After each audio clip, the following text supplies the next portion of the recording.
সবাই কি শুনতে পাচ্ছ?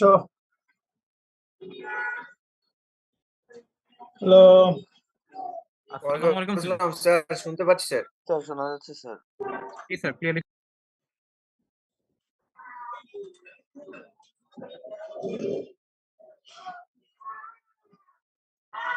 ঠিক আছে। আমরা প্রিভিয়াস ক্লাস নিয়ে কারো কোনো সমস্যা আছে কিনা, কোনো জিজ্ঞাসা আছে কিনা, থাকলে বলো।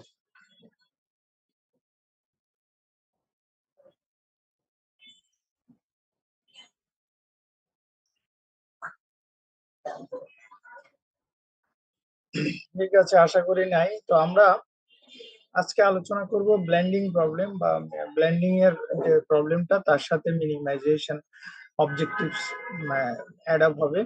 তো আমরা এখানে দেখি সানগোল্ড পেইন্ট, একটা পেইন্টিং কোম্পানি সানগোল্ড পেইন্ট, তারা যে পেইন্টিংটা বানায় তাদেরকে that the paint have a brilliance rating of at least 30 degrees 300 degree, অর্থাৎ তাদের ব্রিলিয়েন্স রেটিং এর জন্য 300 ডিগ্রি ইউজ করতে হয়, and a hue level of at least 250 degrees। এই পেইন্টটা করতে তার hue level প্রয়োজন হয় 250 degree. Brilliance and hue level determined by two ingredients। তাদের এই দুটা জিনিস যদি আনতে হয়, দুটা ইনগ্রেডিয়েন্টস এর প্রয়োজন হয়, একটা হচ্ছে আলফা আর একটা হচ্ছে বেটা। Both alpha and beta contribute equally to the brilliance rating, অর্থাৎ আলফা এবং বেটা এটা সাধারণত ব্রিলিয়েন্স রেটিংটাকে ইকুয়ালি কন্ট্রিবিউট করে। So 1 ounce of sitar producing 1 degree of brilliance in 1 gram of paint. However, the hue is controlled entirely by the amount of alpha. 1 ounce of it producing 3 degrees of hue in 1 gram of paint, অর্থাৎ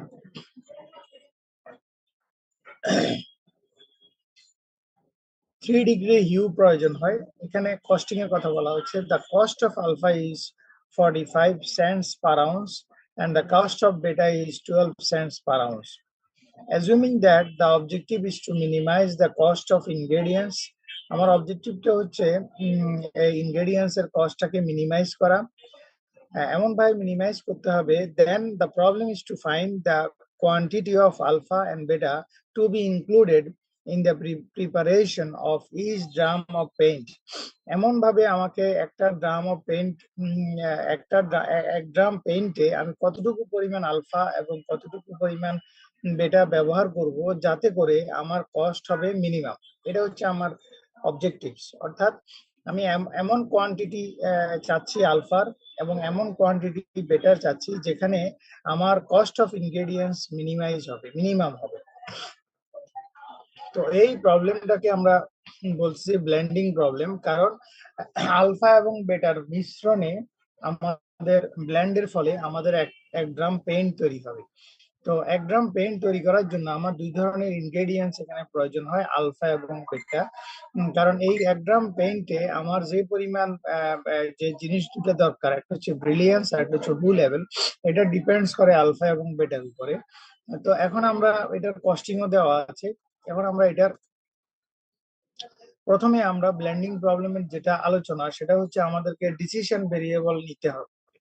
তো decision variable হচ্ছে first one x1, অর্থাৎ quantity of alpha to be included in 1 ounce in each drum of the pound, অর্থাৎ প্রতি ড্রামে আমি কতটুকু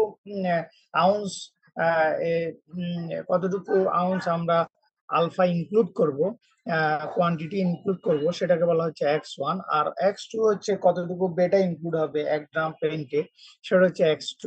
তাহলে আমাদের ডিসিশন ভেরিয়েবল চিহ্নিত করলাম।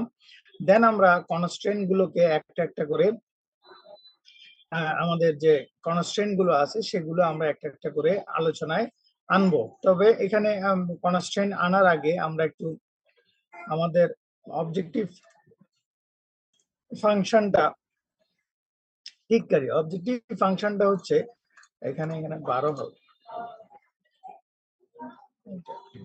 অবজেক্টিভ ফাংশনটা হচ্ছে 45x1 এবং 12x2।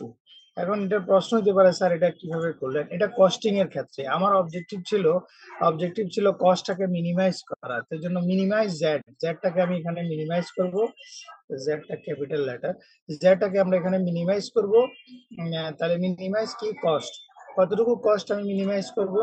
আমার 45 সেন্টস পার আউন্স হচ্ছে আমার খরচ হয় আলফাতে 45 সেন্টস। তাহলে আমার আলফা যতটুকু উৎপাদন হবে 45x1, এরপরে আমার 12 সেন্ট খরচ হয় পার আউন্স বেটাতে। তাহলে আমার কতটুকু বেটা উৎপাদন করব? x2, তাহলে 12 ইন্টু x2।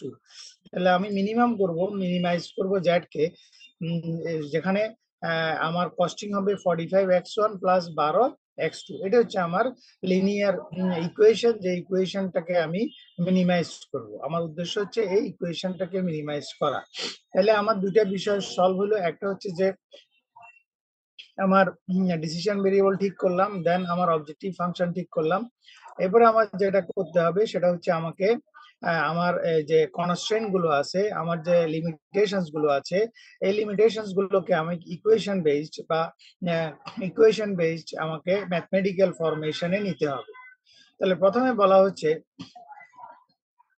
দেখেন, to provide a brilliance rating, আমাকে যদি ব্রিলিয়ান্স রেটিংটা রাখতে হয় অ্যাটলিস্ট 300 ডিগ্রিজ, আমার প্রতি ডামে 300 ডিগ্রি সর্বোচ্চ অ্যাটলিস্ট রাখতে হবে। অ্যাটলিস্ট মানে কমপক্ষে। ব্রিলিয়ান্স রেটিং যদি পেইন্টের ব্রিলিয়ান্স রেটিংটা যদি ঠিক রাখতে হয় তাহলে আমি 300 ডিগ্রি আমাকে কমপক্ষে রাখতে হবে। এর মানে কি, এই যে 1 গ্রাম পেইন্টে আমি সর্বোচ্চ অ্যাটলিস্ট মানে কমপক্ষে মানে সর্বনিম্ন 300 ডিগ্রি আমার ব্রিলিয়ান্স রেটিং থাকতে হবে। 1 গ্রাম পেইন্টে সর্বনিম্ন 300 ডিগ্রি আমার ব্রিলিয়ান্স রেটিং থাকতে হবে। তাহলে এখন এখানে আমি বলতে পারি যে সর্বনিম্ন মানে কি, আমার যা কন্ডিশন, এই condition less than equal two 300, sorry greater than equal two 300, অর্থাৎ সর্বনিম্ন 300 মানে কি, আমি 300 সমান অথবা 300 এর বেশি ব্রিলিয়ান্স রেটিং আমার 1 গ্রাম পেইন্টে থাকতে পারে। তাহলে এখানে 300 হচ্ছে আমার এখানে বার, যেখানে আমি বলছি যে 300 এর নিচে কখনো ব্রিলিয়ান্স রেটিং হইতে পারবে না। তাহলে এখন আমার 300 বিলিয়ন যদি হতে হয় সর্বনিম্ন, সেক্ষেত্রে আমার কি কি লাগে? এখানে বলা হচ্ছে যে ব্রিলিয়ান্স রেটিংটা নির্ভর করে ইকুয়ালি। এখানে প্রশ্নে বলা ছিল, আপনি একটু খেয়াল করে দেখবেন, আমরা বলছি প্রশ্নে যে ব্রিলিয়ান্স রেটিংটা এখানে বোথ আলফা এন্ড বেটা contribute equally to the brilliance rating. তাহলে কন্ট্রিবিউট ইকুয়ালি অর্থাৎ x1 অর্থাৎ আলফা এবং x2 বেটা, তাহলে 1x1 1x2, এটা যেহেতু এটা ইকুয়ালি করবে, এখানে কোনো সহগটা হবে 1x1 এবং এখানেও সহগ হবে 1x2, কোএফিশিয়েন্ট হবে 1x2। তাহলে 1x1 1x2 গ্রেটার দেন মানে এটা 300 থেকে বেশি হইতে পারবে, কিন্তু greater than is equals two 300। এটা সর্বনিম্ন হবে 300, সর্বনিম্ন 300 থেকে বেশি হওয়ার কোনো, বেশি হইতে পারবে কিন্তু কম হতে পারবে না। এই জন্য বলা হয়েছে greater than is equals two 300। তাহলে এই ছিল আমাদের প্রথম লিমিটেশনস বা প্রথম কনস্ট্রেইন্ট। সেকেন্ড কনস্ট্রেইন্ট হচ্ছে to provide a who level of at least 250 degrees. এখানে বলা হচ্ছে হু লেভেল একটা ড্রামে অবশ্যই 250 ডিগ্রি সর্বনিম্ন থাকতে হবে। তার সর্বনিম্ন থাকা মানে হচ্ছে আমার ডিমান্ড সাইডে অবশ্যই বেশি হবে, সর্বনিম্ন 250, অর্থাৎ ইজ ইকুয়ালস টু 250, 250 এর বেশি হতে পারবে। তাহলে greater than is equals two 250, greater than is equals two 250। এখন এখানে এই ডিমান্ড সাইডে আমার কি হবে? ডিমান্ড সাইডে প্রশ্নে বলা হয়েছে যে হু লেভেলের ক্ষেত্রে আলফার পরিমাণ হবে, আলফার ক্ষেত্রে আমরা 3 ডিগ্রি আলফা হু ডিগ্রি 1 আউন্স 3 ডিগ্রি হু লেভেল প্রডিউস করে। অর্থাৎ আলফার ক্ষেত্রে আলফা যদি ইউজ করা হয় 1 আউন্স, তাহলে সেক্ষেত্রে 3 ডিগ্রি হু লেভেল প্রডিউস করে। তাহলে এখানে 3 ইন্টু x1 কত আউন্স প্রডিউস করব সেটা তো আমরা জানি না। তাহলে 3 ইন্টু x1 প্লাস বেটার ব্যাপারে কোনো কথা এখানে বলা নাই। তাহলে আমরা বললাম যে 0x2 মানে এখানে 0 দিলে জিনিসটা পুরোটাই 0 আকারে আসবে, এই জন্য আমরা 0x2 ব্যবহার করছি। তাহলে 0x2 এখানে আসছে। তাহলে আমরা যে আমাদের যে কনস্ট্রেন্ট, তাহলে আমরা এখানে একটা যে কনস্ট্রেন্টটা পেলাম সেটা হলো যে হু লেভেলটা সর্বনিম্ন 250 হবে। তাহলে আমরা বললাম যে greater than is equals two 250। তাহলে এই গ্রেটার দেন এর ভিতরে আমরা ডিমান্ড সাইডে পেলাম হচ্ছে যে আমার 3 ডিগ্রি হু লেভেল এফেক্ট করে। দেখা যায় যে আলফা আলফা নিজে 3 ডিগ্রি হু লেভেলকে কন্ট্রিবিউট করে এক আউন্স আলফায়। সুতরাং তাহলে 3x1 ইন্টু 0x2। এই ছিল আমাদের কনস্ট্যান্ট গুলো। এখন আমরা আমাদের কাজ নিয়ে নিয়ে যাওয়া। দেখেন আমরা এখানে একটা ফর্মুলেশনে নিয়ে আসছি, এটাকে আমি একটু বোল্ড করে দিই। হ্যাঁ, ফর্মুলেশন নিয়ে আসছি। এখন আমরা কি ফর্মুলেশনে পেলাম, দেখেন কি জিনিস পেলাম। আমরা মিনিমাইজেশন প্রবলেম, এটা আমাদের জন্য minimisation already subject to.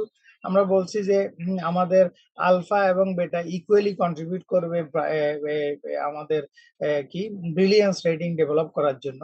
So brilliance rating সর্বনিম্ন হতে পারবে 300। তাহলে 1x1 plus 1x2 greater than equals to 300।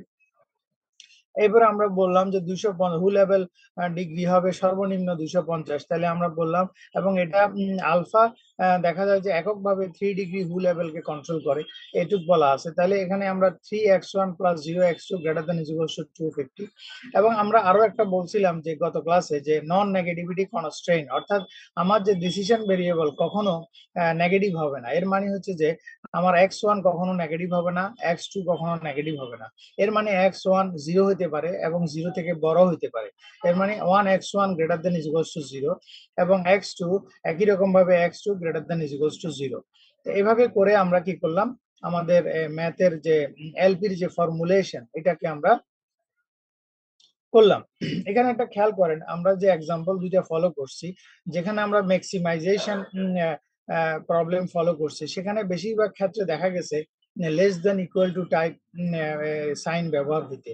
আবার যখন আমরা মিনিমাইজেশন প্রবলেম অবজেক্টিভ যখন মিনিমাইজেশন, তখন আমরা দেখছি বেশিরভাগ ক্ষেত্রে আমাদের মেজর যে কনস্ট্রেন্ট গুলো, সেক্ষেত্রে মেজর বলতে নন নেগেটিভিটি কনস্ট্রেন্ট ছাড়া বাকি যে কনস্ট্রেন্ট গুলো আছে, সেখানে আমরা দেখছি যে greater than is equals to sign ব্যবহার হয়েছে। তো এটা এখানে এমন না যে সব সময় ম্যাক্সিমাইজেশনে less than equal to sign ব্যবহার হবে, মিনিমাইজেশনে greater than is equals to sign ব্যবহার হবে, বিষয়টা এমন নয়। এটা যখন লার্জার প্রবলেম দাঁড়াবে, কনস্ট্রেন্টের আমার যে কনস্ট্রেন্ট, আমার যে লিমিটেশন, এই লিমিটেশনের উপরে বেস করে আমাকে সাইনটা ব্যবহার করতে হবে। এটা কখনো কখনো আমার লেস দেন ইকুয়াল টু ব্যবহার হতে পারে, কখনো কখনো greater than is equals two ব্যবহার হতে পারে। যেমন আমরা এখানে যে প্রবলেমটা ইউজ করেছি, এখানে অ্যাটলিস্ট শব্দটা ব্যবহার করা হয়েছে। যখন অ্যাটলিস্ট শব্দটা ব্যবহার করা হচ্ছে, তখন আমাদেরকে গ্রেটার দেন সাইন ব্যবহার করা হচ্ছে। আবার আমরা যদি অ্যাট বেস্ট শব্দ মানে সর্বোচ্চ যদি শব্দ কখনো দেখি কোন শ্রেণী, তখন আমরা less than equal to sign ব্যবহার করছি। তাহলে এভাবে করে সাইন আসলে কখনো আমার অবজেক্টিভ ফাংশনকে মেজার করে না। অনেকের ধারণা যে অঙ্ক করার সময় ম্যাক্সিমাইজেশনে আমরা গ্রেটার দেন সাইন ব্যবহার করি, মিনিমাইজেশনে আমরা সাইন ব্যবহার করি, মিনিমাইজেশনে আমরা গ্রেটার দেন সাইন ব্যবহার করি। এই বিষয়টা ভুল ধারণা। ম্যাক্সিমাইজেশন এবং মিনিমাইজেশন যে প্রবলেমই থাক না কেন, ওটার সাথে কনস্ট্রেন্ট গুলোর সাইনের কোনো সম্পর্ক নাই। এটা হচ্ছে প্রথম কথা। সাইন কি, তাহলে সাইনের সম্পর্ক কিসের উপরে? সাইনের সম্পর্ক আমার যে লিমিটেশনস, আমার যে কনস্ট্রেন্ট, যে বিবরণ কনস্ট্রেন্টে দেওয়া থাকবে, তার উপরে বেস করে আমাকে এটা কি লেস দেন ইকুয়াল টু হবে নাকি এটা গ্রেটার দেন ইকুয়াল টু হবে। আমি যখন আমার প্রবলেমটা পড়বো, পরে যখন বুঝবো, বুঝে আমাকে আইডেন্টিফাই করতে হবে যে এটা কি লেস দেন সাইন ব্যবহার হবে নাকি গ্রেটার দেন সাইন ব্যবহার হবে। এমনও হতে পারে এটা লেস দেন, গ্রেটার দেন এবং ইকুয়াল টু সাইনও ব্যবহার হতে পারে। এটা তোমরা যখন আরো অনেক ম্যাথ প্র্যাকটিস করবা, সেখানে উদাহরণে বইতে দেখবা যে ম্যাক্সিমাইজেশন বা মিনিমাইজেশন প্রবলেমে দুই ধরনের সাইনই আছে। এখানে কারো কোনো প্রশ্ন বা জিজ্ঞাসা থাকলে আপাতত বলতে পারো।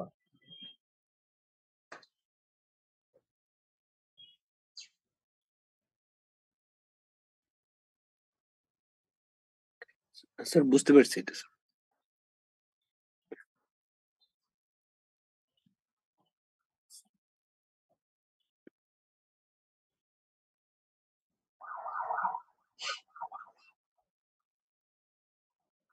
আচ্ছা, এটা যদি বোঝা যায় তাহলে আমরা কিছু এলপির সলিউশনের কিছু অ্যাডভান্টেজ এবং লিমিটেশন নিয়ে কথা বলবো। অ্যাডভান্টেজ অনেকগুলো ভালো অ্যাডভান্টেজ আছে, এটা সুবিধা আছে, ভালো ভালো কথা আছে। যেমন একটা হচ্ছে যে অপটিমাম সলিউশন। আমরা যদি অপটিমাম সলিউশন সম্পর্কে জানতে চাই, আমাদের অপটিমাম সলিউশন কি হবে, সেক্ষেত্রে আমাদের আমরা এলপির মাধ্যমে আমাদের প্রবলেমটা সলভ করতে পারি। অপটিমাম সলিউশন জানতে হলে এলপির মাধ্যমে আমরা আমাদের প্রবলেম গুলো সহজেই সলভ করা যায়।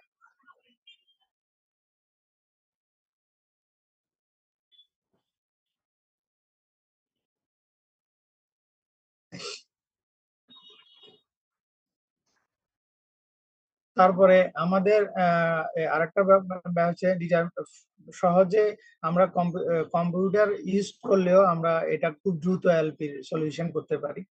আর এই সলিউশনের আরেকটা সুবিধা হচ্ছে যে ওয়াইড ভ্যারাইটিজ, অনেক ধরনের প্রবলেমের এলপিতে মাধ্যমে সলভ করা যায়, অনেক ধরনের ডিসিশন মেকিং এলপির মাধ্যমে নেওয়া যায়। আর আরেকটা ব্যাপার হচ্ছে লার্জ এবং infinitive number of possible solution যখন হয়, অনেক solution, large number of complex solution, তো সে কমপ্লেক্স প্রবলেম, তখন সেক্ষেত্রে আমরা এলপির মাধ্যমে ডিসিশন নিতে পারি। আর এলপি আমাদেরকে যে বিষয়টা এখানে থাকে সেটা হচ্ছে সেন্সিটিভিটি অ্যানালাইসিস। ন্যাচারাল যে সেন্সিটিভিটি অ্যানালাইসিস যেটাকে বলা হয়, সেটা এলপির মাধ্যমে করা যায়। এটার আবার কিছু লিমিটেশনস আছে, সেটা হচ্ছে যে অলরেডি লিমিটেশনস গুলো আমরা জানি যে এলপি কিছু সার্টেন নিশ্চিত বিষয় নিয়ে কাজ করে, মেজর রিস্ক ফ্যাক্টর গুলো তারা কনসিডার করে না। লিনিয়ার অবজেক্টিভ ফাংশন, এলপিতে আমরা বলছি এলপি হচ্ছে যে লিনিয়ার ইন্টারপোলেশন একটা, তো সেক্ষেত্রে আমরা যেটা বলি এটা লিনিয়ার অবজেক্টিভ ফাংশনটা লিনিয়ার, কিন্তু বাস্তব ক্ষেত্রে অবজেক্টিভ ফাংশন যে অলওয়েজ প্রোডাকশন বা কোয়ান্টিটি প্রডিউস বা সোল্ড এর ক্ষেত্রে, আদার্স প্রফিট, কস্ট, প্রাইস এগুলোর ক্ষেত্রে যে সবসময় এটা লিনিয়ার থাকবে, এটা এটা বলা যাচ্ছে না। এটা অনেক সময় বাস্তবতা এটা লিনিয়ার নাও হতে পারে।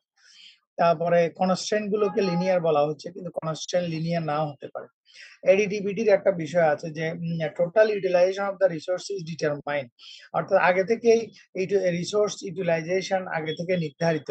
আমরা দেখছি সাপ্লাই সাইড নির্ধারণ করা থাকে বা রেস্ট্রিকশনে বলা থাকে, কিন্তু এই অ্যাজাম্পশন অফ দ্য এডিটিভিটি, যেটা এটাকে অ্যাজাম্পশন অফ দ্য এডিটিভিটি বলা হয়। তো এটা আমার পারফরমেন্সে দেখা যাচ্ছে যে আমার সাপ্লাই সাইড বাড়তেও পারে, অনেক সময় আমার পারফরমেন্স খারাপ হলে সাপ্লাই সাইড কমতেও পারে। তো এটা একটা ফ্যাক্ট যে এটা আমরা আগে থেকেই। আর একটা হচ্ছে ইন্ডিপেন্ডেন্স। আমরা ইন্ডিপেন্ডেন্স বলতে এখানে যেটা দেখানো হচ্ছে, আমরা রিসোর্স অ্যাক্টিভিটির মধ্যে আহ, উম, আহ, আহ, একটা একটা এখানে বলা হয় যে একটা দাম আরেকটা দামের উপরে নির্ভরশীল নয়, কিন্তু বাস্তবতা এমন নয়। দেখা যায় যে আমরা তেলের দামের সাথে আমার দ্রব্যমূল্যের দামের নির্ভরশীলতা থাকে, অর্থাৎ ইন্ডিপেন্ডেন্সি থাকে, একটার সাথে আরেকটার কোরিলেশন থাকে। ডিসিশন মেকিং এ এরকম কিছু কিছু ফ্যাক্টরস থাকে যে একটা পরিবর্তনের ফলে আরেকটা পরিবর্তন হয়, কোরিলেশন থাকে, যেটা আমাদের এই লিনিয়ার ইন্টারপোলেশনে বা এলপির ভিতরে কাউন্ট করার সুযোগ থাকে না বা হয় না। এটা একটা লিমিটেশন। এরপরে প্রপোর্শনাল, যেটা বলছি যে প্রপোর্শনালি রিকোয়ারমেন্ট, অর্থাৎ অবজেক্টিভ ফাংশন এবং কনস্ট্রেন্ট লিনিয়ার বা প্রপোর্শনাল, অলরেডি কথাটা আসছে। তো এটা প্রপোর্শনাল নাও হতে পারে। নন নেগেটিভিটি কনস্ট্রেন্ট, সাধারণত আমরা এটা ধরে নেই যে নেগেটিভ হতে পারবে না, অ্যাক্টিভিটি লেভেল বা প্রোডাকশন কখনো নেগেটিভ পারমিসিবল নয়, বাট সকল ক্ষেত্রে নন নেগেটিভিটি কনস্ট্রেন্টটা আসে না। হ্যাঁ, প্রফিট নেগেটিভ হতে পারে, লস হতে পারে, হ্যাঁ, প্রফিট লস হতে পারে। তা এই যে অনেক ক্ষেত্রে যেগুলো নেগেটিভ হতে পারে, সেগুলোকেও আমরা নন নেগেটিভিটি কনস্ট্যান্ট হিসেবে বিবেচনা করি, যেটা সকল বাস্তবতার দিক থেকে সেটা নাও হতে পারে।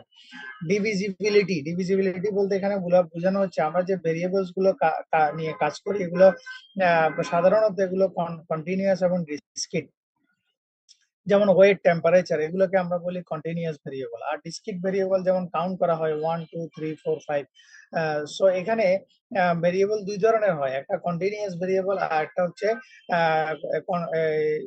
Discrete variable. তো কন্টিনিউয়াস ভেরিয়েবল আমরা বলি যে যেটা সাবজেক্ট টু দ্য মেজার করা হয়, মেজারের উপর নির্ভর করে, যেমন ওয়েট, টেম্পারেচার, ডিস্টেন্স, এগুলো হচ্ছে কন্টিনিউয়াস ভেরিয়েবল। কিন্তু আবার ডিসক্রিট ভেরিয়েবল কোনগুলো, যেমন ধরো 1 2 3 4, এগুলোকে আমরা বলি ডিসক্রিট ভেরিয়েবল, যেগুলো কিন্তু কিন্তু এলপি তে এই ধরনের কোনো দুইটা ভেরিয়েবলের কোনোটাকেই তারা গ্রহণ করে না, তারা আননোন ভেরিয়েবল x1 x2 এইভাবে ধরে এবং এটাকে কন্টিনিউয়াস ভেরিয়েবল বলা হয়, এবং সেটা ডিভিশন ফ্র্যাকশনাল যে কোনো ফ্র্যাকশনাল ভ্যালু তারা গ্রহণ করে। সেক্ষেত্রে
যাই হোক, আমি একটু বিচ্ছিন্ন হয়ে পড়ছিলাম বিদ্যুৎ চলে যাওয়ার কারণে। তো আমরা আবার শুরু করছি। সবাই কি আমার কথা শুনতে পাচ্ছ? জি স্যার।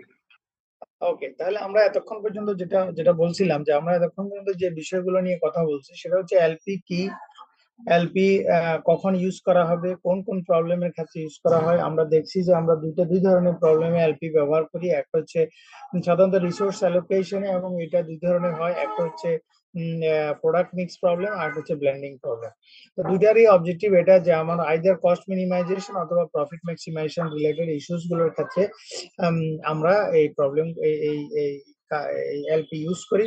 এবং এলপি আমরা কিভাবে ফর্মুলেট করি, ফর্মুলেট করার জন্য আমরা তিনটে বিষয়কে মাথায় রাখি। একটা হচ্ছে decision variable identification, then mathematical formation of all the constraint, then formulation. তো এইভাবে আমরা একটা ফর্মুলেশন পদ্ধতি দাঁড় করিয়েছি। দেন আমরা কিছু অ্যাডভান্টেজ এবং লিমিটেশন নিয়ে কথা বলেছি, এবং এরপরে এখন আমরা দেখব যে কিভাবে এলপি ফর্মুলেশন করার পরে এটাকে আমাদের কাজ হচ্ছে এটাকে সলভ করা, এটাকে সলিউশন করা। তো এই আফটার, জি স্যার। স্যার অ্যাডভান্টেজে স্যার একটা পয়েন্ট ছিল স্যার, ন্যাচারাল সেনসিটিভিটি অ্যানালাইসিস। হ্যাঁ স্যার এটার মিনিংটা কি হতে পারে? এটার মিনিংটা আসবে ওই প্রবলেম যখন সলভ করব তখন দেখতে পারবা যে আমি কিভাবে সেনসিটিভিটি অ্যানালাইসিস করছি। আমি এটা বলবো, তুমি মনে করাই দিও। প্রবলেম যখন আমরা সলভ করব তখন কিভাবে ন্যাচারালি আমরা সেনসিটিভিটি অ্যানালাইসিসটা করে ফেলি সেটা বের হয়ে যাবে। তারপরে সলভিং লিনিয়ার প্রোগ্রামিং এর ক্ষেত্রে আমরা যে সলভ করার জন্য ফর্মুলেশন করার পরে এটাকে আমাকে সলভ করতে হয়। এই সলভ করার জন্য দুই ধরনের মেথড আছে। একটা হচ্ছে গ্রাফিক্যাল মেথড, আর একটা হচ্ছে কম্পিউটারাইজড, যেটা বা জেনারেল কমপ্লেক্স মেথডে বলা হয় পাওয়ারফুল সিমপ্লেক্স মেথড, বা simplex method, variation of the simplex method. Simplex method একটা, আবার ভেরিয়েন্ট আছে, অর্থাৎ সিমপ্লেক্স মেথডের আরো কিছু ভেরিয়েশন আছে, সেগুলো মিলে হচ্ছে টোটালি একটা মেথড। তাহলে দুই ধরনের মেথড, একটা হচ্ছে গ্রাফিক্যাল মেথড, আর একটা হচ্ছে সিমপ্লেক্স মেথড। এটা হচ্ছে মূল মেথড দুইটা, গ্রাফিক্যাল মেথড এবং সিমপ্লেক্স মেথড। আমরা এখন দুইটা মেথডেই লিনিয়ার প্রোগ্রামিং সলভ করার জন্য চেষ্টা করব। প্রথমে আজকে আমরা একটা বেস তৈরি করব গ্রাফিক্যাল মেথডে লিনিয়ার প্রোগ্রামিং এর ক্ষেত্রে। তো আমরা সেক্ষেত্রে যেটা গ্রহণ করব, আমরা আমাদের যে প্রোডাক্ট মিক্স প্রবলেম ছিল, প্রোডাক্ট মিক্স প্রবলেমে আমরা যে যে যে প্রবলেমটা নিয়ে কথা বলছিলাম, খেয়াল আছে কিনা তোমাদের, আমরা প্রোডাক্ট মিক্স প্রবলেমে আমি একটু আবার সেটা রিকল করি।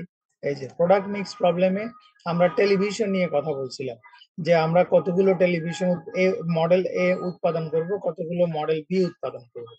তো কারো যদি প্রবলেমটা মনে না থাকে, আমি আরেকবার একটু রিকল করছি, কারণ বারবার এটা রিকল করা ডিফিকাল্ট। তো এখানে আমরা বলছি যে মডেল এ কতটুকু উৎপাদন করব, মডেল বি কতটুকু উৎপাদন করব। এ উৎপাদন করলে আমার 300 টাকা প্রফিট হয়, বি উৎপাদন এবং সেল করলে 250 টাকা প্রফিট হয়। আমার লেবার 40 ঘন্টা বেশি আমি লেবার পাবো না, আর মেশিন 45 ঘন্টা বেশি আমি চালাতে পারবো না।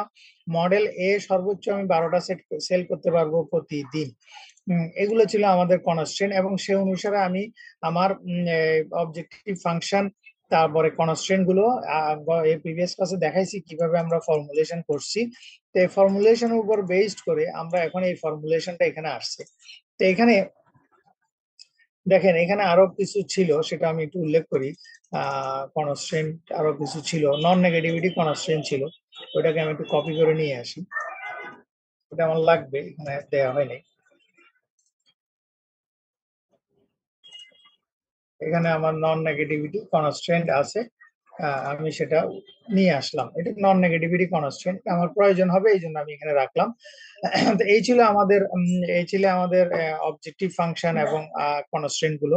এটা যখন হয়ে যাবে, এটা করা শেষ হয়ে যাওয়ার পরপরই আমরা গ্রাফিক্যাল মেথড নিয়ে কথা বলবো।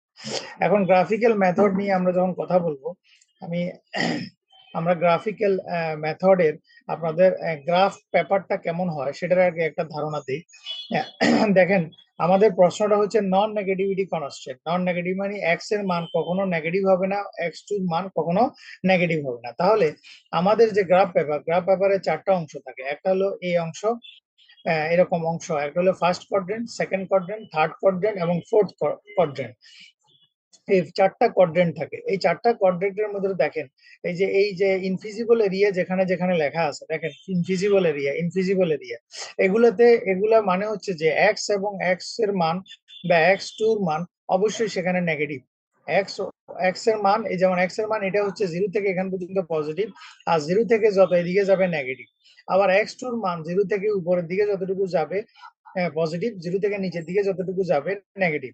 তাহলে আমরা অলরেডি আমাদের অবজেক্টিভ ফাংশনে বলছি যে x1 এর মান এবং x2 এর মান কখনো নেগেটিভ হবে না। এর মানে হচ্ছে আমরা যখন গ্রাফিক্যালি এটাকে ড্র করব, তখন আমার এই 3টা রিজন ইনভিজিবল হবে। এই 3টা রিজন কখনোই আমার এলপির মাধ্যমে আসবে না।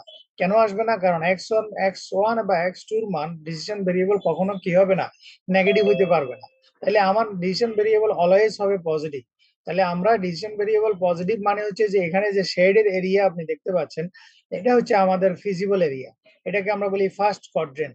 ফার্স্ট কোয়াড্রেন্ট হচ্ছে এলপি প্রোগ্রামের গ্রাফিক্যাল মেথডে এলপি যখন রান করব, তখন আমরা গ্রাফিক্যালি যদি করি, তাহলে এলপির যত মান আসবে, আমার যতগুলো ভ্যালু আসবে, সবগুলো ভ্যালুই ফার্স্ট কোয়াড্রেন্টের ভিতরে থাকবে, এবং আমার যত কার্যক্রম, আমি যা যা করব সব কার্যক্রম ফার্স্ট কোয়াড্রেন্টের ভিতরেই করব, এই শেডেড এরিয়ার মধ্যে করব। কেন করব? উত্তর হচ্ছে, এটার কারণ হচ্ছে যে আমাদের যে ডিসিশন ভেরিয়েবল গুলো আছে, সেগুলো কখনোই নেগেটিভ হবে না। নেগেটিভ না, যেহেতু নেগেটিভ হবে না, সুতরাং এগুলো নেগেটিভ সাইডে যাওয়ার কোনো সুযোগ নাই, পজিটিভ সাইডে থাকবে। এখানেই x1 এবং x2 মান, এই এরিয়াতে x1 এবং x2 মান পজিটিভ থাকে। এর মানে আমার সলিউশন খুঁজতে হবে ফার্স্ট কোয়াড্রেন্টের মধ্যে। ফার্স্ট কোয়াড্রেন্টের বাইরে আমার সলিউশনের কোনো জায়গা নাই, বা সলিউশন খোঁজার কোনো যৌক্তিকতাও নাই। বুঝতে পেরেছেন মনে হয়?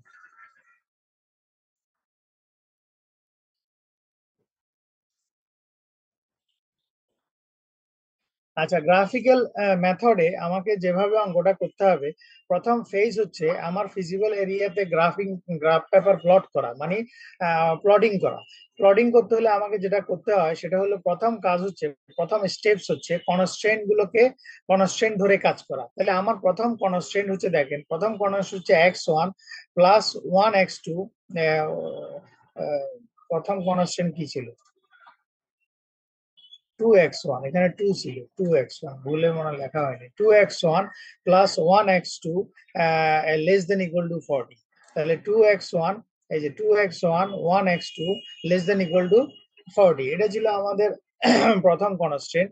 তাহলে এই প্রথম কনস্ট্রেন্টে যখন আমি গ্রাফিক্যাল নিয়ে কাজ করব, তখন কাজ হচ্ছে, প্রথম কনস্ট্রেন্ট যেটা থাকবে সেটাকে ইকুয়াল টু সাইনে রূপান্তর করা।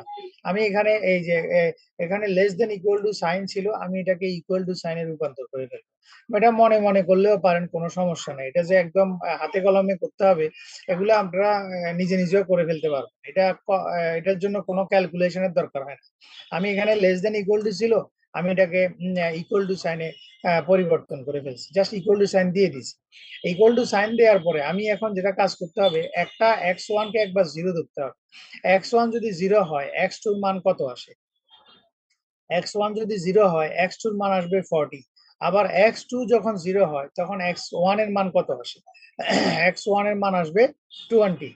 এর মানে হচ্ছে আমার এখানে দুইটা ফিগার পাবো, আমি দুইটা ফিগার পাবো। একটা ফিগার হচ্ছে যেখানে x1 এর মান 0, x2 এর মান 40। আবার আরেকটা ফিগার হচ্ছে যেখানে x1 এর মান 20, x2 এর মান হচ্ছে 0। এরকম দুইটা পয়েন্ট পাবো। এই দুইটা পয়েন্টকে আমরা দুইটা নাম দিতে পারি, একটার নাম A পয়েন্ট আর একটার নাম B পয়েন্ট। তো এই দুইটা পয়েন্টকে আমি গ্রাফিক্যালি যদি ইনপুট করি তাহলে বিষয়টা এরকম হবে। দেখেন, এই দুটো পয়েন্টকে যদি আমি ইনপুট করি, আমি যদি আমার যে equation 2x1 into 1x2 is equals two 40, আমি যদি এখানে x1 এর মান 0 ধরি তাহলে x2 এর মান আসবে 40। মানে x1 এর মান যখন 0, x2 এর মান তখন 40, যেটাকে আমি বলছি যে a পয়েন্ট। আবার আমি যদি x2 কে 0 ধরি তাহলে x1 এর মান আসবে 20। এর মানে x2 এর মান যখন 0, x1 এর মান তখন 20। তাহলে এখানে এটার পয়েন্টটাকে বলছি আমরা বি পয়েন্ট। এর মানে আমরা বলছি যে এই দুইটা পয়েন্ট যদি আমি ইন্টারসেক্ট করি, মানে একটা এই দুইটা পয়েন্টকে সংযোগ করি যে রেখা দিয়ে, একটা রেখার যদি তৈরি করি, ওই রেখাটা হবে লিনিয়ার ইকুয়েশন। ওই লেখাটা হবে কি? Linear curve. লিনিয়ার কার্ভ মানে স্ট্রেট কার্ভ, স্ট্রেট একটা লাইন। এই স্ট্রেট লাইনে আমাকে এখন দেখেন এটাকে কি বলা ছিল, আমাদের এখানে বলা ছিল যে আমাদের কনস্ট্রেন্টে ছিল কি 2x1 plus 1x2 less than equal two 40, অর্থাৎ এটা 40 এর নিচে হবে। লেস দেন ইকুয়াল টু 40, এই 40 এর নিচে মানে কি, এই লাইনটা যেটা আমরা দেখতে পাচ্ছি এই লাইনটা হচ্ছে 40। এই লাইনের নিচে হবে আমার ফিজিবল এরিয়া, লাইনের উপরে কখনো যেতে পারবে না, কারণ আমার সর্বোচ্চ সীমা হচ্ছে 40, সর্বোচ্চ 40 হতে পারবে। আমরা বলছি একজন লেবার সর্বোচ্চ আমি 40 ঘন্টা ব্যবহার করতে পারবো। তাহলে লেবার আমি কখনো 40-এর উপরে যাইতে পারবো না। তাহলে 40-এর উপরে যেহেতু যাইতে পারবো না, এই লাইনটার উপরে আমার কখনো আসার সুযোগ নাই। এই লাইনটার উপরে হচ্ছে ইনভিজিবল এরিয়া, আমি লেবার চাইলে 41-42 ঘন্টা ব্যবহার করতে পারবো না।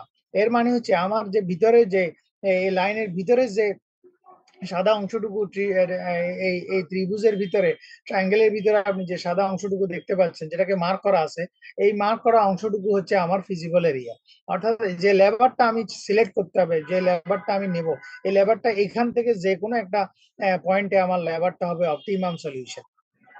এতটুকু বুঝতে পেরেছেন? জি স্যার। ওকে, তাহলে 1 নম্বর ইকুয়েশন আমরা প্রবলেম সলভ করলাম।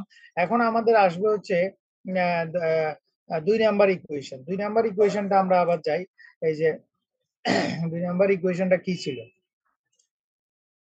এটা 1। 2 নাম্বার ইকুয়েশন ছিল 1x1 plus 3x2 less than 45। আমি আরেকবার একটু দেখি ওটাই ছিল কিনা। হ্যাঁ, লেস দেন 45, অর্থাৎ আমার যে মেশিনের যে ঘন্টা, মেশিন আওয়ার, আমি সর্বোচ্চ মেশিন আওয়ার 45 এর বেশি ব্যবহার করতে পারবো না। তাহলে এই যে 2 নাম্বার ইকুয়েশনে আমরা আগের মতো যদি এখন সলভ করি, তাহলে দেখেন 2 নাম্বার ইকুয়েশনে লেস দেন ইকুয়াল টু 45 ছিল, এটাকে আমি ইকুয়াল টু সাইনে নিয়ে নিলাম। ইকুয়াল টু সাইনে যখন আমি নিয়ে নিলাম, আমি যদি x1 ধরি 0, তাহলে আমার x2 এর মান আসবে কত? 15। x1 যদি আমার 0 হয়, x2 এর মান আসবে 15। আবার যখন আমি x2 0 ধরবো, x1 এর মান আসবে 45। তাহলে দেখেন এটাকে আমরা বলতেছি সি, আর এটা এই পয়েন্টটাকে বলতেছি আমরা ডি। এই সি এবং ডি যদি যোগ করি আমরা একটা স্ট্রেট লাইন পাবো, যে এটা স্ট্রেট লাইন দ্বারা বোঝানো হচ্ছে যে আমরা এটা লিনিয়ার ইন্টারপোলেশন। এখন দেখেন এখানে আমি বলছি যে সর্বোচ্চ আমি 45 ঘন্টা পাবো, 45 এর বেশি আমি পাবো না।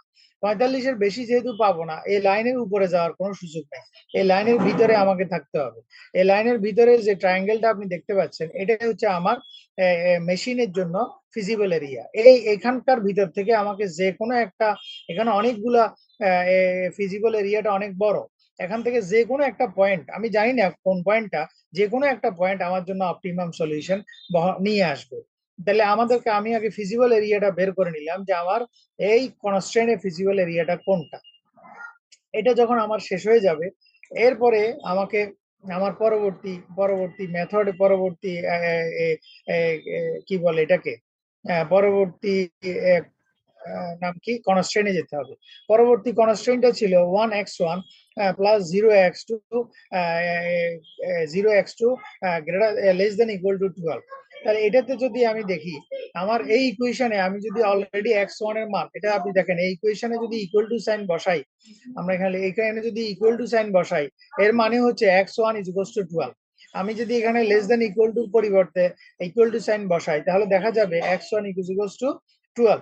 এর মানে x1 ইজ ইকুয়াল টু 12 মানে হচ্ছে যে x1 ইজ ইকুয়াল টু 12 মানে হচ্ছে যে আমি যে কোনো x2 এর যদি কোনো মান নাই, x2 এর কোনো মান এখানে নাই, এই কনস্ট্রেইনে নাই, x1 ইজ ইকুয়াল টু 12, এর মানে হচ্ছে যে এটা একদম স্ট্রেট লাইন এভাবে হবে। এর ভিতরে হচ্ছে আমার ফিজিবল সলিউশন, এর ভিতরে হচ্ছে আমার ফিজিবল সলিউশন। তাহলে দেখেন আমি তিনটা কনস্ট্রেইনে তিনটা এরিয়া ফিজিবল সলিউশন হিসেবে পাচ্ছি। একটা হচ্ছে আমার লেবার কনস্ট্রেইন, একটা হচ্ছে আমার মেশিন কনস্ট্রেইন, একটা হচ্ছে আমার মার্কেটিং কনস্ট্রেইন।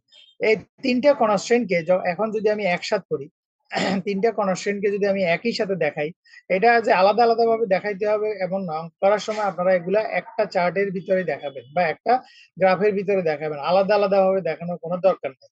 যেমন এই মডেল এ এবং বি আমরা প্রথম কনস্ট্রেইন থেকে পেলাম, সি এবং ডি এটা আমরা দ্বিতীয় কনস্ট্রেইন থেকে পেলাম, এবারে আমরা ই এটা আমরা তৃতীয় কনস্ট্রেইন থেকে পেলাম।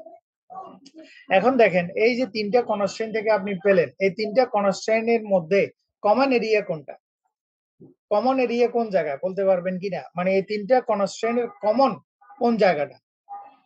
স্যার 0 থেকে 15 আর উপরে হচ্ছে 0 থেকে হ্যাঁ, যে 0 থেকে 15 এর সি, উপরে একটু 0 থেকে সি, এই যে জি সি স্যার পয়েন্টটা, 0 থেকে সি পয়েন্টটা এবং এখানে 0 থেকে ই পয়েন্টটা, আর এখানে জি স্যার মাঝখানে যে ইন্টারসেকশন পয়েন্ট আমরা দেখতে পাচ্ছি যেটাকে আমরা ও বলছি, হ্যাঁ, অর্থাৎ সি জি, ও সি জি ই, এই যে ও সি ই, ও ও সি, ও সরি ও সি, এটা জি, হ্যাঁ এটা জি, ও তো এটা ও সি জি ই, ঠিক আছে স্যার, ও সি জি ই এটা হচ্ছে আমার এমন একটা এরিয়া যে এরিয়ার ভিতরে সবগুলো কনস্ট্রেইন কমন, সবগুলো কনস্ট্রেইন গুলো যেখানে কমন আকারে চলে আসছে, কমন আকারে চলে আসছে, তাহলে আমরা এখানে আইডেন্টিফাই দ্য অপটিমাম একটা ফিজিক্যাল এরিয়া আমরা ফাইন্ড আউট করতে পারছি। আমার অনেকগুলো ফিজিবল এরিয়া থেকে আমি একটা ছোট একটা ফিজিবল এরিয়া অলরেডি বের করে নিয়েছি, যে এরিয়াটা হচ্ছে 0 সি জি ই। এখন প্রশ্ন হচ্ছে দেখেন, এখন আপনারা পড়ে আসছেন কোথায়, ইনভেস্টমেন্ট অ্যানালাইসিস এন্ড পোর্টফোলিও ম্যানেজমেন্টে পড়ে আসছেন efficient frontier curve, efficient sir frontier আমরা নামে পড়িনি একটা এটা। পড়ে আসছেন। এই যে এইখানে আমরা এফিশিয়েন্ট ফ্রন্টায়ার কার্ভের একটা চরিত্র বা ক্যারেক্টারিস্টিক্স এখানে দেখাবো। যেমন ধরেন আমি যদি বলি, আপনাকে যদি বলা হয় যে এই যে সি পয়েন্টটা থেকে আমি যদি বলি সি হচ্ছে 15-তে, আমি যদি এটা 14 বলি, আপনি বলবেন যে 14 তো অপটিমাম নয়, সি হচ্ছে অপটিমাম, কারণ 14-তে আমি অপটিমামিলিটি পাবো না। 14-তে গেলে যে পরিমাণ এক্স হবে, ও x2 এর মান মডেল 2 15-তে গেলে আমার ম্যাক্সিমাম হবে এরকম। অর্থাৎ এই ফিজিবল এরিয়ার ভিতরে, অর্থাৎ ও সি জি এবং ই এটার ভিতরে যে কোনো পয়েন্ট অপটিমাম নয়, কোন পয়েন্টটা অপটিমাম? ফিজিবল এরিয়াটা হচ্ছে আমার যে ফ্রন্টায়ার লাইন আছে সেই লাইনটা অপটিমাম। এখন আমরা এটা দেখবো যে কিভাবে ফ্রন্টায়ার লাইনটা অপটিমাম হয়, এটা আমরা এখান থেকে দেখার চেষ্টা করব। আপনাদেরকে একটু দেখাই, এই যে আমি এই পয়েন্টটাকে আমরা নিয়ে আসছি, আমাদের ছিল 0, বাকিগুলো বাদ দিয়ে দিয়েছি আর কি দেখার সুবিধা, বুঝার সুবিধার্থে। আমাদের পয়েন্ট ছিল 0 সি জি এবং ই, এই পয়েন্টটা ছিল আমাদের ফিজিবল এরিয়া। এখন এই ফিজিবল এরিয়ার ভিতরে আমি যদি বলি যে আমি এল নিব, এল পয়েন্ট, সি না নিয়ে আমি এল পয়েন্ট নিব, এখানে একটা মাঝখানে একটা পয়েন্ট দিলাম যার নাম দিলাম এল। এই এল পয়েন্টে দেখেন, এল পয়েন্টে আমার মান হচ্ছে 5, মনে করেন 5, আর এদিকে হচ্ছে x2 হচ্ছে 13, অর্থাৎ আমি x1 উৎপাদন করব 5টা আর x2 উৎপাদন করব 13টা। আবার মনে করেন আমি এখানে আরেকটা পয়েন্ট নিলাম h পয়েন্ট, মাঝখানে ভিতরে একটা পয়েন্ট নিলাম h পয়েন্ট, যেখানে x1 উৎপাদন করব 5টা, x2 উৎপাদন করব, সরি হ্যাঁ x2 উৎপাদন করবো, মানে বা ভুল হয়েছে আমার ইয়াতে 3টা, সে ফর এক্সাম্পল। এখানে আরেকটা নিলাম, মনে করেন আমরা x1 উৎপাদন করব মনে করেন 12টা আর x2 উৎপাদন করব 3টা বা 5টা, যাই হোক। তো এখন এখানে এই পয়েন্ট গুলো কি আসলে আমাকে অপটিমাম রেজাল্ট দেয়? আমি তো বলছি যে আমার অপটিমাম রেজাল্ট কোনটা হবে, এটা সিলেক্ট করার জন্য আমাকে এফিশিয়েন্ট ফ্রন্টায়ার কার্ভ ব্যবহার করতে হবে, ফ্রন্টায়ারের কনসেপ্ট ব্যবহার করতে হবে। আমাকে এখন দেখতে হবে যে এফিশিয়েন্ট ফ্রন্টায়ার কার্ভের মধ্যে কোন পয়েন্টগুলো, এই পয়েন্টগুলো আমার এখানে আসবে। হ্যাঁ, জুয়েল রানা হ্যান্ড রেজ করেছো, বলো। স্যার আমরা ফ্রন্টায়ার কার্ভ স্যার পড়ি নাই, মানে ইনভেস্টমেন্ট পোর্টফোলিও ইনভেস্টমেন্ট ওই কোর্সটা আমাদের হয় নাই স্যার। হ্যাঁ স্যার আমরা ফ্রন্টায়ার কার্ভ সম্পর্কে স্যার অবগত না, মানে পোর্টফোলিও। ও, তোমরা হলো 6th ছিল না, তোমরা 6th, আচ্ছা যাই হোক, আমি মনে করছি তোমরা 8th এর ছাত্র, যাই হোক আমি ভুলে গেছি। ফ্রন্টায়ার কার্ভটা হচ্ছে, আমি বলি তাহলে, যেহেতু তোমরা এটা পড়ো নাই। ফ্রন্টায়ার কার্ভটা হচ্ছে যে এফিশিয়েন্ট ফ্রন্টায়ার কার্ভ বলতে আমরা যেটা বুঝাই যে অর্থাৎ আমার কাছে অনেকগুলো সলিউশন থাকবে, ওই সলিউশনের মধ্যে আমার সবগুলো কি হবে না, সবগুলো আমার অনেকগুলো অপশন থাকবে, সেই অপশন গুলো সবগুলো আমার জন্য ফিজিবল নয়। কেন নয়? দেখা যাবে একটা আর একটা দ্বারা ডমিনেটেড হয়, একটা একটা কর্তৃক ডমিনেটেড হয়। তো সেটা আমি এখানে দেখাচ্ছি।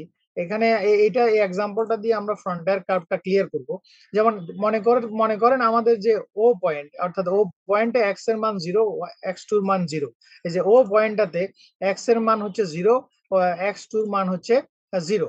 এবং আমার যদি এখন সি পয়েন্টটাতে এক্স এর মান x1 এর মান 0, x2 এর মান 15, সি পয়েন্টটাতে। এখন জি পয়েন্টটাতে আমার মানটা আমি জানি না, জি পয়েন্টটার মানটা আমি জানি না, মনে করেন আমি জানি না, এই জন্য আমি এখানে প্রশ্নবোধক চিহ্ন দিলাম, জি পয়েন্টের মান আমি জানি না। ই পয়েন্টের মানটা আমি জানি, ই পয়েন্টের মান হচ্ছে, ই পয়েন্টের মান হচ্ছে কত, x1 এর মান 12, x2 এর মান 0, x1 এর মান 12, x2 এর মান 0। এই পয়েন্টগুলো আমরা জানি, জি পয়েন্টটা আমরা জানি না। বাকি কিছু পয়েন্ট আমি বোঝার জন্য আপনাদেরকে এখানে দিয়েছি, বোঝার জন্য, অঙ্কের সুবিধার্থে এফিশিয়েন্ট ফ্রন্টায়ারটা বোঝার জন্য আমি 3টা পয়েন্টের কথা বলছি, একটা হচ্ছে এল, একটা হচ্ছে এইচ, একটা হচ্ছে কে। এখন আমার দেখার বিষয় হচ্ছে যে আমি দেখেন, আমি সি পয়েন্টে যদি যাই, সি পয়েন্টে আমরা বলছিলাম কত, একটু খেয়াল করেন, সি পয়েন্টে আমরা বলছিলাম কত, 0 এবং 15। এর মানে আমি যদি আমার যদি এখানে জেড, আমি যদি এখানে জেড এর কথা বলি, এই যে সি পয়েন্টটাতে আমি আমার x1 এর মান 0, x2 এর মান হচ্ছে 15। আমি যদি এখন অবজেক্টিভ ফাংশন, আমার প্রফিট ফাংশনে যদি সির মানটা বসাই, তাহলে আমার প্রফিট আসবে 3750 টাকা। 300 গুণন 0 মানে এক্স এর মান, আর 15 মানে x2 এর মান, তাহলে আমার টোটাল টাকা কত আসে, প্রফিট আছে 3750 টাকা।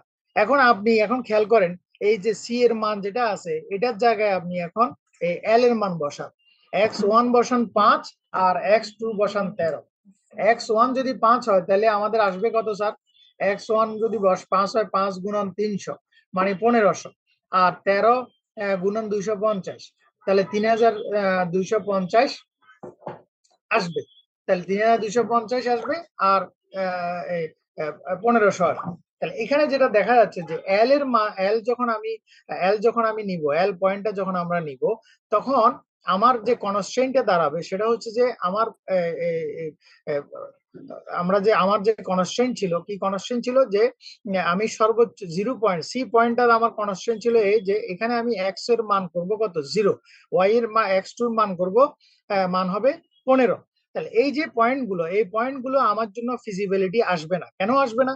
কারণ আমি এখানে এক্স এক্স এর সর্বোচ্চ সীমা, আমি চাইলে তো সর্বোচ্চ 12 ব্যবহার করতে পারি, আমি কেন এক্স কে 5 ব্যবহার করব? আমার এখানে সর্বোচ্চ সীমা কত, 12 পর্যন্ত আমি x1 উৎপাদন করতে পারি, মডেল 1 উৎপাদন করতে পারি, কেন আমি x1 5 উৎপাদন করব? আবার আমি এখানে x2 সর্বোচ্চ আমি 15 পর্যন্ত উৎপাদন করতে পারি, কেন আমি x2 13 উৎপাদন করব? আমার যদি ম্যাক্সিমাম থাকে 15, আমি কেন 13 উৎপাদন করব? আবার এইচ এর দিক থেকে চিন্তা করেন, আমি যেখানে ম্যাক্সিমাম নিতে পারতেছি 15, আমি সেখানে এইচ পয়েন্টে আইসা আমি কেন 3 উৎপাদন করব, আমি কেন 5 উৎপাদন করব x1। আবার কে পয়েন্টে এসে দেখেন আমি ম্যাক্সিমাম x1 নিচ্ছি, x1 নিচ্ছি 12, কিন্তু x2 আমি আমি নিচ্ছি 3, কেন x2 তো আমি 3 নিব না, আমি এখানে x2 15 পর্যন্ত নিতে পারি। তাহলে এই যে পয়েন্টগুলো আপনি দেখতে পাচ্ছেন, এগুলো আলটিমেটলি আমাকে ইনফ্লুয়েন্স করতেছে, ডোমিনেটেড করতেছে। যেমন এল পয়েন্টটা সি দ্বারা ডোমিনেটেড, আবার এইচ পয়েন্টটা সি এবং কে দ্বারা ডোমিনেটেড, আবার কে পয়েন্টটা জি দ্বারা ডোমিনেটেড। আমি কেন কে পয়েন্টটাতে যাব? আমি তো চাইলে আমি যদি 12 উৎপাদন করতে পারি, আমি তো জি পয়েন্টে উৎপাদন করব, কারণ জি তে আমার কি হচ্ছে x2 বেশি উৎপাদন করতে পারবো। x1 12 ঠিক থাকবে, x2 আমি কি করতে পারবো, বেশি উৎপাদন করতে পারবো। আমি একটু ক্লিয়ার করি, মনে করেন এখানে আমি যদি কে পয়েন্টটা নিই, ই হচ্ছে এখানে, ই হচ্ছে যেখানে x2 এর মান হবে 0, কিন্তু আমি তো ই উৎপাদন করতে, ই আমার হতে পারে, ই একটা সলিউশন হতে পারে, কিন্তু E dominated by G, E dominated by G, কারণ তে কেন আমি উৎপাদন করব, আমি যদি জি পাই, জি তে তো আমার x1 12 এবং x2 দেখা যাবে যে x2 সে ফর এক্সাম্পল 13 বা 14 বা 12, তাহলে যেখানে আমি x2 উৎপাদন করতে পারতেছি, x1 উৎপাদন করতে পারতেছি, কেন আমি ইতে যাব, কেন আমি কেতে যাব? অর্থাৎ জি এর নিচে যতগুলো পয়েন্ট আপনি দেখতে পাচ্ছেন, এই যে জি এর নিচে যে স্ট্রেট লাইনটা আপনি দেখতে পাচ্ছেন, এখানে যতগুলো পয়েন্ট আছে সবগুলো পয়েন্ট জি থেকে ইনফেরিয়র, জি থেকে ইনফেরিয়র। আবার আপনি দেখেন, আপনি যদি সি তে যান, সি থেকে যতগুলো পয়েন্ট আপনি এল এ যাবেন, যেখানেই যাবেন না কেন, আপনি এটা আইদার সি থেকে ইনফেরিয়র অথবা জি থেকে ইনফেরিয়র, অথবা জি থেকে এটা ইনফেরিয়র, ফিজিবল না। আবার এইচ এ যান, এইচ কেন আপনি নিবেন, এইচ তো আপনি নিবেন না, আপনি নিবেন হচ্ছে দেখা যাবে যে আপনি সর্বোচ্চ এখানে 12 পর্যন্ত x1 উৎপাদন করতে পারেন, কেন আপনি 5টা উৎপাদন করবেন? আপনার ফিজিবল তো 12, সর্বোচ্চ আপনি 12 পর্যন্ত যেতে পারেন, আবার সর্বোচ্চ আপনি এদিকে 15 পর্যন্ত যেতে পারেন। তাহলে সর্বোচ্চ যে যাইতে পারতেছে সে কি সর্বনিম্নের দিকে তাকাবে বা ছোটর দিকে তাকাবে? প্রোডাকশন বা সোল্ড, এই দুইটা সে বেশি করতে পারতেছে, সে কখনো কম করার চেষ্টা করবে? করবে না। এটাকে বলা হয় ইফিশিয়েন্ট ফ্রন্টায়ার। অর্থাৎ ফ্রন্টায়ার বলতে বোঝানো হচ্ছে যেই পয়েন্টটা ইফিশিয়েন্ট, শুধু ওই পয়েন্টগুলো নিয়ে আমরা কাজ করব, ওই পয়েন্টগুলো আমার ডিসিশন মেকিং এ থাকবে। যে পয়েন্টগুলো ইফিশিয়েন্ট নয়, এগুলোকে আমরা প্রোগ্রামের ভিতরে আনবো না। তো এটা এটা বুঝবেন আর একটু সহজে, আর একটু ক্লিয়ার হলে বোঝা যাবে। সেটা হচ্ছে জি এর মানটা যদি আমরা পাই, আমরা অলরেডি সি এর মান পাইছি, ও এর মান পাইছি, ই এর মান পাইছি, এবং আরো কিছু মান আমি আরবিট্রেজ বা অ্যাজিউম করে নিছি, যেগুলো আমাদের প্রয়োজন নয়, বোঝার জন্য নিছি। কিন্তু আমার প্রয়োজন হচ্ছে জি এর মান। এই জি এর মানটা আমরা কিভাবে পাবো? এখন এই জি এর মানটা পাওয়ার জন্য আমাদের এখানে ইকুয়েশনের দিকে তাকাইতে হবে। এখানে দেখেন জিটা কোথায় আসছে, কোন দুইটা লাইনের ইন্টারসেকশনের ফলে জি আসছে। জি পয়েন্টটা আমরা বলছি, জি পয়েন্টটা এখানে, জি পয়েন্টটা আসছে দেখেন সি এবং ডি, আর একটা হচ্ছে যে থার্ড কনস্ট্রেন্ট, যেটা এই কনস্ট্রেন্ট, দুইটা কনস্ট্রেন্টের ইন্টারসেকশন পয়েন্ট হচ্ছে জি। তাহলে দুইটা কনস্ট্রেন্ট কোনটা কোনটা? একটা কনস্ট্রেন্ট হচ্ছে এটা, এই যে ই পয়েন্টটা, ই লাইনটা এটা, আর একটা কনস্ট্রেন্ট হচ্ছে সি এবং ডি কনস্ট্রেন্টের লাইনটা। এই দুইটা লাইন যেখানে ইন্টারসেক্ট করছে বা যেখানে একত্রিত হয়েছে, ওই পয়েন্টটাকে আমরা বলতেছি জি পয়েন্ট। তাহলে এই দুইটা লাইন মানে এখানে দুইটা ইকুয়েশন, একটা হচ্ছে 1x1 + 3x2 = 45, আর একটা হচ্ছে x1 = 12। এখন জি এর মান তাহলে কত হবে? আমরা আপনারা মেট্রিক ইন্টারে বা এসএসসি তে পড়ে আসছেন যে প্রতিস্থাপন পদ্ধতি, অর্থাৎ একটা ভেরিয়েবল এর মান আরেকটা ইকুয়েশনে যদি আমি প্রতিস্থাপন করি, তাহলে আরেকটা ভেরিয়েবলের মান পাওয়া যাবে। তাহলে x1 এর মান এখানে 12, আমি যদি x1 এর মানটা এখানে ইনপুট করি, x1 এর মানটা যদি এই ইকুয়েশনে ইনপুট করি, তাহলে আমরা x2 এর একটা মান পাবো। x2 এর মানটা এই 12টা এখানে, x1 = 12 যদি এখানে বসাই ইকুয়েশনে, তাহলে আমি x2 এর একটা মান পাবো। তা সেই মানটাই আমরা এখানে বের করব। দেখেন সেই মানটা যদি বের করি, দেখেন x1 এর মান যদি 12 হয়, x2 এর মানটা আমি পাবো 11, x2 এর মান পাবো আমি 11। এখন দেখেন আমরা যে আপনাকে বলছিলাম যে স্যার, আপনি আপনি আমাদেরকে বলছিলেন যে, কি বলছিলেন যে এখানে অনেকগুলো ফিগার ধরছেন, আপনি অনেকগুলো ফিগার আপনি ধরছেন। এখন প্রত্যেকটা ফিগারকে আপনি প্রত্যেকটা পয়েন্টকে আপনি আইডেন্টিফাই করছেন। এই যেমন আমি প্রত্যেকটা সি, ও, ই এবং জি, 4টা পয়েন্টকে আমি আইডেন্টিফাই করছি। আরো 3টা পয়েন্ট আমি ধরছি, নিজের ইচ্ছা মতো ভাবে ধরছি, দেখার জন্য যে এগুলো আসলে ইফিশিয়েন্ট কিনা। সেটা আমরা এখন টেস্ট করব। আমি আগে 4টা পয়েন্ট টেস্ট করি। 0 পয়েন্টে, ও পয়েন্টে আমার প্রফিট হবে 0, সব 0 আসবে এই জন্য। সি পয়েন্টে আমার প্রফিট হবে 3750, ই পয়েন্টে আমার প্রফিট হবে 3600, আর জি পয়েন্টে আমার প্রফিট হবে, জি পয়েন্ট যেটা সেটাতে আমার প্রফিট হবে 6000, কত, 6350। এখন এই 4টা পয়েন্টে আমরা যেটা দেখতে পাচ্ছি সেটা হচ্ছে সর্বোচ্চ পয়েন্ট হচ্ছে, সর্বোচ্চ প্রফিট হচ্ছে জি পয়েন্টে। এখন আমি আপনাকে বলি যে ঠিক আছে স্যার, জি পয়েন্ট না নিয়ে যদি আমি এল পয়েন্ট নিই, তাহলে এল পয়েন্টে কি আমার সর্বোচ্চ প্রফিট দিচ্ছে? আপনি এল পয়েন্টে হিসাব করে দেখেন, আপনার টোটাল প্রফিট আসবে 4750, 4750। এল পয়েন্টে আমি যদি প্রফিট হিসাব করি দেখা যাবে 4750 আসবে, তাও জি এর সমান না, জি এর থেকে কম। আবার এইচ পয়েন্টে যদি আমি চিন্তা করি, আমার 5ই ধরি 5 × 300 যোগ আপনার এই যোগ এটা কত, 3 × 250, দেখা যাবে 2250 আসবে। আবার যদি আমি কে পয়েন্ট ধরি, কে পয়েন্ট যদি আমি চিন্তা করি, তাহলে কে পয়েন্টও আপনার এরকম আসবে 12 × 300, 3600, আর একটা আসবে 3 × 250 যোগ 3600, দেখা যাবে 4350। কে পয়েন্টও আমার দেখা যাবে যে ম্যাক্সিমাম প্রফিট আসবে না। অর্থাৎ এখানে যতগুলো পয়েন্ট আমি ধরবো, অর্থাৎ জি এর বাহিরে যতগুলো পয়েন্ট নিয়ে আমি আলোচনা করবো, আপনি যে কোনো পয়েন্ট নেন না কেন, সি নেন, এখানে মাঝখানে একটা পয়েন্ট নেন, মিডলে আর একটা পয়েন্ট বের করেন, যেখানেই আপনি পয়েন্ট বের করেন না কেন, সবগুলো পয়েন্ট কি হবে, জি থেকে কি হবে, কম হবে। আপনি যদি দেখেন এল পয়েন্ট এবং এইচ পয়েন্ট, এই দুইটার ভিতরে এল পয়েন্ট হচ্ছে সবচেয়ে বেশি এফিশিয়েন্ট, এইচ থেকে এল এর প্রফিট দেখাবে বেশি, আবার এইচ থেকে কে এর প্রফিট দেখাবে বেশি। এর মানে যে বোঝা যাচ্ছে যে আমার যে ফ্রন্টায়ার, এই যে ফ্রন্টায়ার সি, জি এবং ই, এই যে কার্ভটা আপনি দেখতে পাচ্ছেন, এই কার্ভটাকে বলা হয় ইফিশিয়েন্ট ফ্রন্টায়ার কার্ভ। এটা হচ্ছে ইফিশিয়েন্ট ফ্রন্টায়ার কার্ভ, কারণ এই কার্ভের নিচে এই সাদা অংশের যে কোনো পয়েন্ট হচ্ছে ইনএফিশিয়েন্ট। কারণ আপনি দেখেন এখানে যে এইচ পয়েন্টটা এই কার্ভের কত নিচে, কিন্তু এইচ পয়েন্টে আমি যদি প্রফিট ক্যালকুলেট করি দেখা যাবে এটা এল পয়েন্ট থেকে অনেক কম প্রফিট দিবে, আবার এইচ পয়েন্টে যে প্রফিটটা দিবে সেটা কে থেকে অনেক কম প্রফিট দিবে। অর্থাৎ আমার ইফিশিয়েন্ট ফ্রন্টায়ার হবে এই কার্ভের ভিতরের পয়েন্টগুলো, কার্ভের মধ্যের পয়েন্টগুলো, কার্ভের নিচের পয়েন্ট কোনোটাই ইফিশিয়েন্ট নয়। এই জন্য বলা হচ্ছে ইফিশিয়েন্ট কার্ভের মধ্যেই হচ্ছে ইফিশিয়েন্সি লুকায় আছে। তো এখন ইফিশিয়েন্স কার্ভের ভিতরের পয়েন্ট গুলো হচ্ছে আমাকে খুঁজতে হবে। তো এফিশিয়েন্ট পয়েন্টের কার্ভের ভিতরে পয়েন্ট গুলো কি কি, একটা হচ্ছে সি, একটা হচ্ছে জি, আর একটা হচ্ছে ই। কারণ জি হচ্ছে এখানে ম্যাক্সিমাম পয়েন্ট কার্ভ, যেটা বাঁক নিচে জি পয়েন্টটা। আমি এখন দেখবো যে কোন পয়েন্ট গুলো আমার সর্বোচ্চ প্রফিট দিচ্ছে। এখানে দেখা যাবে যে আমি যখন ক্যালকুলেশন করব, এই যে ও, সি, ই এবং জি, দেখবো যে জি পয়েন্টটাতে সবচেয়ে বেশি আমাকে প্রফিট দিচ্ছে। তাহলে এই জি হচ্ছে আমার অপটিমাম সলিউশন।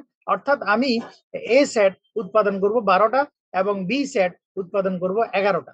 আমি যদি এ সেট 12টা উৎপাদন করি এবং বি সেট 11টা উৎপাদন করি, তাহলে আমার প্রফিট সর্বোচ্চ পরিমাণ হবে এবং টোটাল প্রফিট হবে 6350। এখন আপনারা একটা প্রশ্ন করেছিলেন স্যার, সেন্সিটিভিটি অ্যানালাইসিস কিভাবে করে। সেন্সিটিভিটি অ্যানালাইসিস মানে হচ্ছে যে আমার অনেকগুলো অপশন থাকবে, অনেকগুলো অল্টারনেটিভ থাকবে, সেই অল্টারনেটিভ এর মধ্যে আমি কম্পেয়ার করে বুঝতে পারবো সেন্সিটিভিটি করে। অর্থাৎ আমি মনে করেন একজনকে থাপ্পড় দিলাম, তাহলে সে কতটুকু, থাপ্পড়ের অ্যাকশনটা কি হচ্ছে, থাপ্পড়ের রিয়াকশনটা কেমন হচ্ছে, এটাকে বলা হয় সেন্সিটিভিটি। ঠিক একই রকম ভাবে আমি x1 এর মান 0 ধরলাম, x2 এর মান 15 ধরলাম, x1 এর মান 12 ধরলাম, x2 এর মান 0 ধরলাম, এরকম x1, x2 এর বিভিন্ন মানের সাপেক্ষে আমি কি করলাম, আমার প্রফিটটাকে মেজার করার চেষ্টা করলাম। এই যে প্রসেস, এটাকে বলা হয় সেন্সিটিভিটি। আশা করি যে প্রশ্ন করছিল সেটার উত্তরও পাইছো।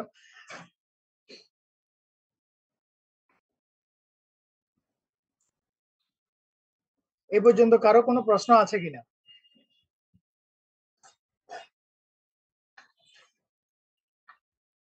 না স্যার। স্যার প্রবলেম সলভ করার ক্ষেত্রে আমরা যে এক্সট্রা যে পয়েন্ট গুলা ধরছিলাম ওগুলা তো স্যার মেনশন করার দরকার নাই। না, আমি আবার ক্লিয়ার করে দিচ্ছি। প্রবলেম সলভ করার ক্ষেত্রে এই প্রবলেমটা যদি আমি এখন গ্রাফিক্যাল মেথডে সলভ করতাম, আমি এখানে অনেক কথাবার্তা লিখছি, এত কিছু আসবে না। জাস্ট তোমাদেরকে এরকম একটা প্রশ্ন দেখে এরকম একটা ফর্মুলেশন করতে হবে, যেটাকে বলা হয় ম্যাথ ফর্মুলেট করা। এটা তুমি মুখে মুখে প্রশ্ন দেখে দেখে করে ফেলবা, এটার জন্য কোনো ক্যালকুলেটর ইউজ করা হয় না, প্রশ্ন পড়ে পড়ে এই কাজটা করে ফেলতে হবে। এই কাজটা যেটা আমি এখন সিলেক্ট করলাম, এই কাজটা করার পরে তুমি এরপরে ডাইরেক্ট চলে যাবা এই ইকুয়েশন থেকে, তুমি ডাইরেক্ট চলে যাবা এই গ্রাফে চলে যাবা, নিজে নিজে ওই ইকুয়েশন দেখে দেখে এই গ্রাফটা হাতে করে নিজেরা করে ফেলতে হবে। করার পরে এখানে এরকম পয়েন্ট আউট করতে হবে, পয়েন্ট নাম্বারিং করতে হবে, মানে এ বি এভাবে নাম্বারিং করে নাম্বার দিতে হবে। নাম্বার দেওয়ার পরে তোমার এখানে ইফিশিয়েন্ট ফ্রন্টার দেখতে হবে কোনটা ফিজিবল এরিয়া, ফিজিবল এরিয়া যখন তুমি পেয়ে যাবা, ফিজিবল এরিয়া এটা এই যে তোমার এই সি জি ই, এটাও লাগবে না, এই গ্রাফটাও লাগবে না। এখান থেকে ফিজিবল এরিয়া আইডেন্টিফাই করে দিতে হবে, এখান থেকে মোশ করে দিতে হবে, মানে ডাবল মোশ করে দেওয়া, সি থেকে জি থেকে ই থেকে ও, এটা একটু ডাবল মোশ করে দিতে হবে, এটাকে একটু শেড করে দিতে হবে পেন্সিল দিয়ে। এই যে জায়গাটা ফিজিবল এরিয়াটা, এটাকে একটু শেডেড করে এখানে লিখতে হবে ফিজিবল এরিয়া, টান দিয়ে লিখতে হবে ফিজিবল এরিয়া, শেষ, যেটা আমি এখানে দেখাইছি। তা এটা করার পরে এরপর ডাইরেক্ট চলে যেতে হবে কোন জায়গায়, ডাইরেক্ট চলে যেতে হবে এই জায়গায় এই পয়েন্টটাতে, পয়েন্টেবল, অর্থাৎ কর্নার পয়েন্ট গুলো নিয়ে আমি এখন কর্নার পয়েন্ট গুলো নিয়ে এভাবে মানগুলো বসিয়ে আমি দেখবো যে আমার প্রফিট ম্যাক্সিমাইজেশন কতটুকু হয়েছে। তো যেটাতে প্রফিট ম্যাক্সিমাম সেই পয়েন্টটাকে বলবো যে আমার অপটিমাম সলিউশন, এবং সেই অনুসারে আমার x1 x2 এর মানটা ডিক্লেয়ার করবে। এই জি স্যার।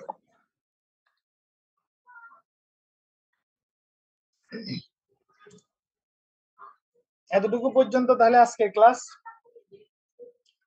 আমাদের ক্লাস নেক্সট ক্লাস তো 11টা বেজেই গেছে, আমরা 10 মিনিট পরে শুরু করবো। হ্যাঁ স্যার 11টা 20 থেকে শুরু করি।